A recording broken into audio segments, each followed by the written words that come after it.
Hi, welcome to my channel. My name is Tammy and this is the Rusted Willow. Well, let's get started. All right, so today is Third Thursday Thrift Flips and I purchased these Scrabble letter holder things at an antique store, I believe, and I think they were $2. Now, the ones I had in my stash were not stained, and I literally just bought these last weekend. So I thought, you know what, I'm going to use the stained ones because I was going to stain mine anyway, and this just saved me some time. So I went through my Scrabble letters. Oh my gosh, say that 10 times fast. And you can see my jar there. I have a jar with a little scoop in there, and I love using these candy jars to store my craft supplies because I think they're super cute.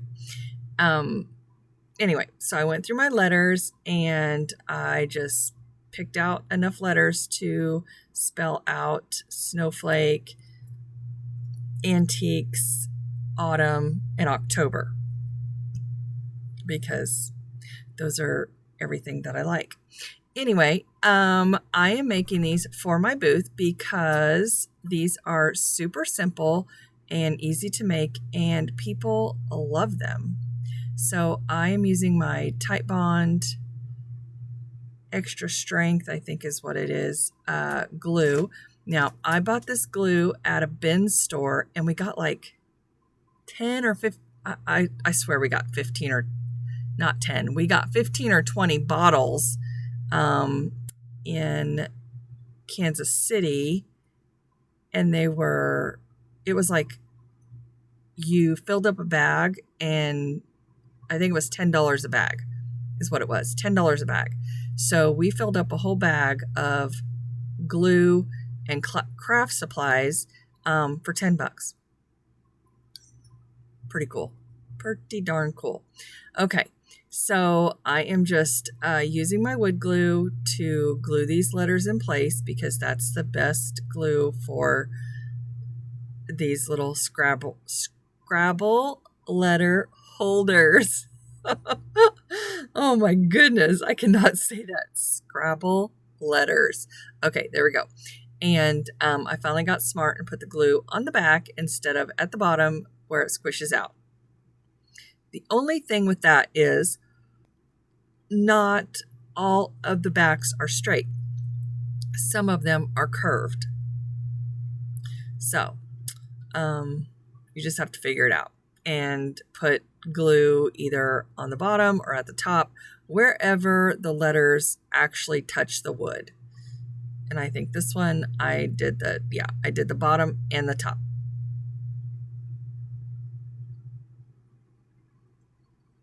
And it worked out. So I love how these turned out. Let me know what you think. Do you like these little shelf sitters? They're good for your tiered trays. Just add a little something to your decor. I love this one. I'm keeping it for myself because I love it. I love it. I love them all, really, but they are good sellers and I am making them for my booth. So I have more to make. So let me know what you think. All right, guys, today is Third Thursday Thrift Flips. Marika and I host this every other month, and this month our guest host is Terry from Painting for Profits by Terry. And if you have not gone over to her channel and watched her paint, you are missing out. All right, guys, on to DIY number 2. Okay, so this is a super simple one. I have a lot of these little antique frames sitting around, and I love to make pin cushions out of them. So what I'm going to do is I'm going to cut the fabric out a little bit bigger than the actual glass, and I'm going to cut some. I had to change over to my fabric scissors. And then I'm just going to use that batting there to fill it in. And I believe I got this fabric from Walmart, if I'm not mistaken. And this is just a scrap piece, and I just cut off the edges. And it doesn't matter. It doesn't have to be round. It doesn't have to be perfect, because we're literally going to wad it up in a ball underneath the glass. Now, you don't have to use the glass. You can use cardboard, whatever you want to use. I'm using the glass because if somebody wants the frame, they can take this apart and take the fabric out, and they still have the frame. And I like this so much that I might just keep it for myself, because I love the idea of having a pincushion as a frame. It's just so convenient. So after I get the batting cut apart, I put it in the center of the picture frame, and then I push it through there, and then I pull the fabric tight around the edges. So I make sure that the glass fits properly, and then I hot glue it all the way around. And then I'm cutting off the excess fabric because we're going to put the back on. So we don't want it to be really bulky. And that's all there is to it. Now, a stone did fall off in the making of this pincushion. So I just use my Star Bond adhesive and glue it right back on. I have such a problem getting the glue out of the bottles. I couldn't get the lid off of 2 of them, and I could get the lid off of the last one, but then I couldn't get the glue to come out. So anyway, with the Star Bond glue, you just put the glue on, and then you spray the accelerator, and it dries within seconds. So let me know what you think about that one. And did you like the fabric on that?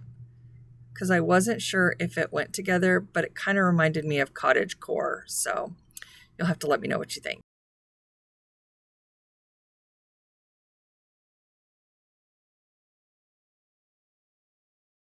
On to DIY number 3. So I am using my HTV Ront heat press again. And I wanted to show you how it measures the pressure that you're putting on your project. So once you hit the R to start the press, it will measure the pressure that you're putting on your project.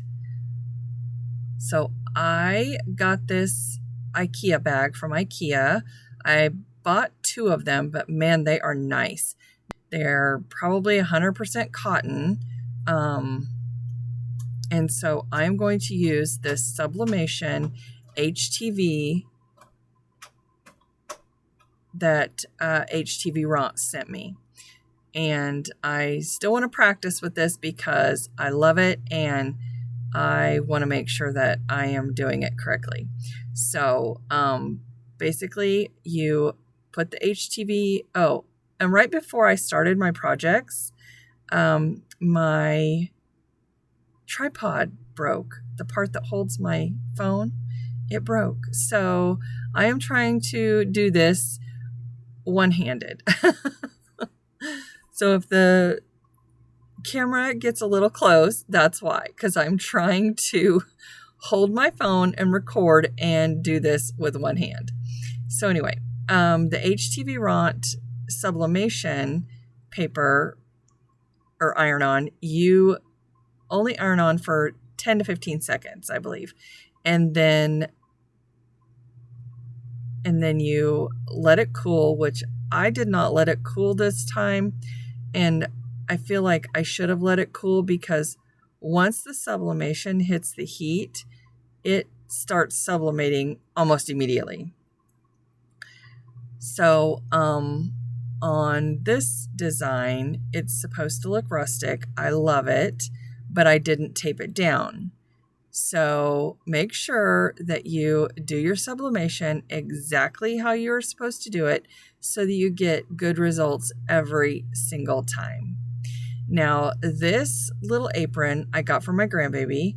I bought 2 of them.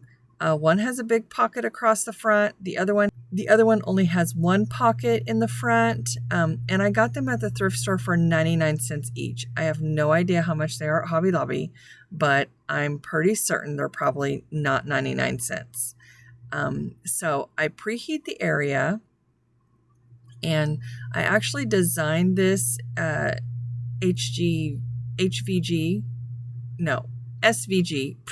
What was I trying to say? HVG.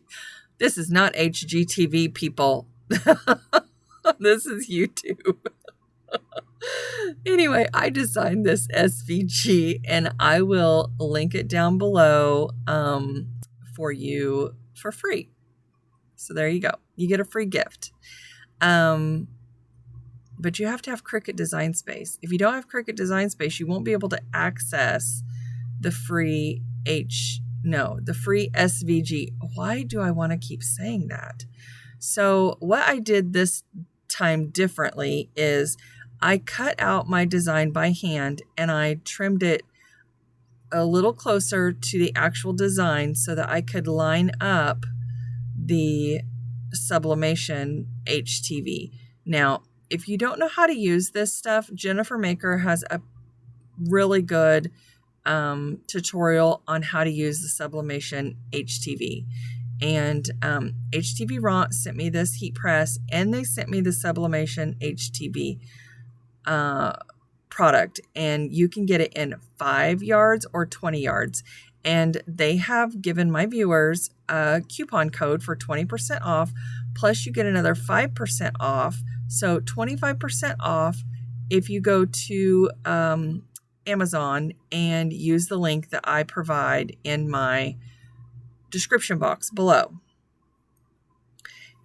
And I'm telling you what, I love it. Look at that. How cute is that? That's for my grandbaby. She loves to craft, and I know she's going to love this.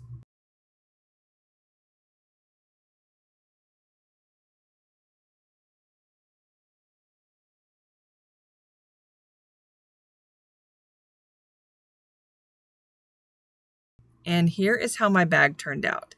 So I didn't get the edges cut perfectly, so you can see a little bit of white on the top, but it's supposed to look rustic, and I absolutely love how it turned out. So you're gonna have to let me know what you think.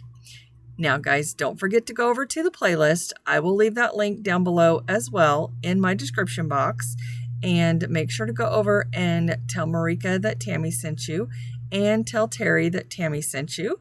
And I hope you have a fabulous weekend, and I hope you enjoy this video.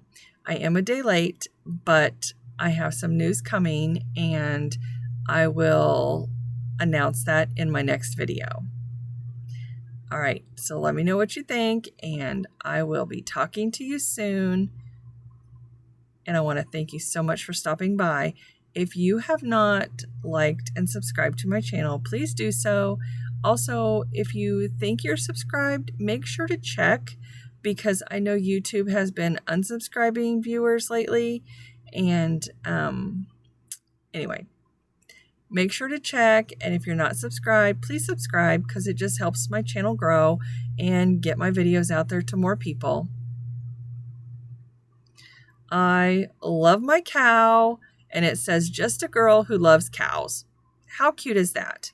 And this was actually a free SVG. I cannot find it on my computer now, so I'm going to have to go back and figure out where I got this from, but it is free, guys. So if you are out there and you're buying stuff from Etsy, make sure to visit their websites, because a lot of times the creators have free designs for you. Now, I created this one, but sometimes people have free SVGs. So just go and look and see what you can find. Oh yes, here is where my tripod broke. And if you notice that spot on my wall in the kitchen, oh, that's a whole nother story. And probably a whole nother video. All right, guys, I will talk to you soon. Bye.